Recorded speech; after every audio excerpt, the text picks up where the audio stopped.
সুখ আর দুঃখ হলো দুই ভাই। মানে সুখটাকে অর্জন করতে হলে দুঃখটাকে পেতেই হবে। একটা ছাড়া আর একটা চলবে না, মানে একে অপরের পরিপূরক। তাই দুঃখ আসলে আপনারা ভয় পাবেন না। দুঃখটাকে জয় করে, যুদ্ধ করে সুখটাকে ছিনিয়ে আনতে হয়।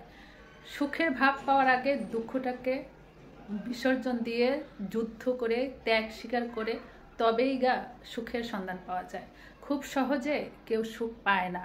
সুখ পাওয়ার জন্য লাফ দিয়ে কলা গাছে উঠতে হয় না, ধীরে ধীরে আস্তে আস্তে সুখটাকে অর্জন করে নিতে হয়।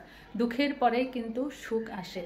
অন্ধকার কেটে গিয়ে কিন্তু আলোর মুখ দেখা যায়, সহজে কিন্তু আলোর মুখ দেখা যায় না। সারাদিন অপেক্ষা করেই কিন্তু সন্ধ্যা হয়, সন্ধ্যা হওয়ার পরেই কিন্তু অন্ধকার চলে আসে। আবার সকাল হলেই দেখবেন যে সূর্য উদয় হয়ে আলোটাকে ছড়িয়ে দিবে। প্রত্যেকটা কাজের ক্ষেত্রে এরকম। দুঃখটাকে জয় করে, কাজটাকে যুদ্ধ করে, মনোবল, ইচ্ছা শক্তি, সাহস যদি আপনার থাকে, প্রত্যেকটা কাজই আপনি পারবেন। হয়তো আগে না হলে পরে আপনি যেটা চাচ্ছেন সেটা একদিন ঠিক পাবেন। বিশ্বাস করুন, ঠিক পাবেন। তবে হয়তো 2 দিন আগে, না হলে 2 দিন পরে।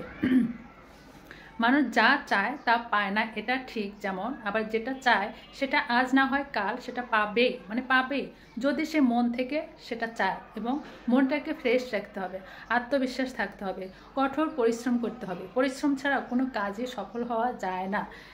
আল্লাহ পাক প্রত্যেকটা মানুষকে মেধা দিয়েছেন, প্রত্যেকটা মানুষের মেধা আছে, কিন্তু আমরা সেই মেধাটাকে কেউ খাটাই না। অলস মস্তিষ্ক হচ্ছে শয়তানের আড্ডা। আপনি যত অলস থাকবেন, যত অলস বসে থাকবেন, শয়তান আপনার মাথার মধ্যে গুড়গুড় করবে, বলবে যে এটা করিস না, এটা করার দরকার নেই। সমালোচনা তো পিছনে থাকবেই, সমালোচনাকে পিছনে ফেলেই রাখতে হবে। আপনার শত্রু থাকবে, বন্ধু থাকবে। কোনটা আপনার শত্রু, কোনটা আপনার বন্ধু, এটাকে আপনি তাৎক্ষণিকভাবে টার্গেট করবেন না। আপনি প্রয়োজনে এক কান খোলা রাখুন, এক কান বন্ধ রাখুন। যে দুঃখ আসবে, প্রত্যেকটা মানুষকেই দুঃখ পেতে হয়, প্রত্যেকটা মানুষকে আঘাত পেতে হয়। আঘাত না পেলে কোনো মানুষই সফল হতে পারে না। আজকে যারা ইতিহাস ঘাটলে আপনারা দেখবেন, যত প্রতিষ্ঠিত, যত বিত্তবান, যত সাহিত্যিক, যত মানে বিজ্ঞানী, যত সায়েন্টিস্ট, যত ডাক্তার, যত ইঞ্জিনিয়ার, প্রত্যেকটা হিস্টোরি খুলে দেখুন। তাদের জীবনে কোনো একটা ব্যর্থতা ছিল, তাদের জীবনে কোনো একটা হিস্টোরি ছিল, যার কারণে তারা আজ সাকসেস হয়েছে। হিস্টোরি ছাড়া আপনি কখনো সফল হতে পারবেন না।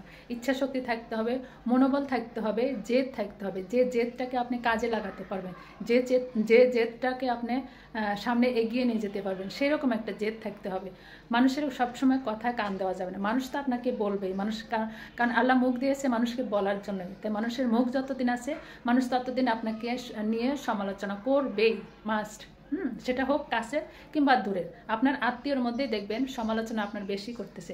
তবে হ্যাঁ, আপনি যদি কখনো সাকসেস হতে পারেন, দেখবেন যারা আপনার সমালোচনা করেছে বা আপনাকে টিটকারি করেছে, যারা আপনাকে অপমান করেছে, অবহেলা করেছে, তারাই একদিন আপনাকে সম্মান করবে, তারাই একদিন আপনাকে সালাম দেবে, তারাই একদিন আপনাকে মাথায় তুলে নাচাবে। বিশ্বাস করুন, দেখবেন এটা করবেই। আমার বাস্তব অভিজ্ঞতা থেকে বলতেছি।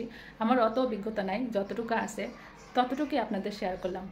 আর এটা মিলিয়ে নেবেন, সময়ের সাথে সব কিছু পরিবর্তন হবে। কেউ খারাপ কথা বলতেছে, কেউ খারাপ ব্যবহার করতেছে বলে মন খারাপ করে আপনি কাজটাকে ফেলে রাখবেন, সেটা কখনো সাকসেস হতে পারবেন না। বরং জেদ করে আপনি সেই কাজটাকে এগিয়ে নিয়ে যান, সেই কাজটা ভালোবেসে করুন। প্রত্যেকটা কাজ যদি আমরা ভালোবেসে করি, তাহলে কোনো কিছুতেই মানে সফলতা অর্জন করা কঠিন নয়। সেটাকে ভালোবেসে করতে হবে। অনেক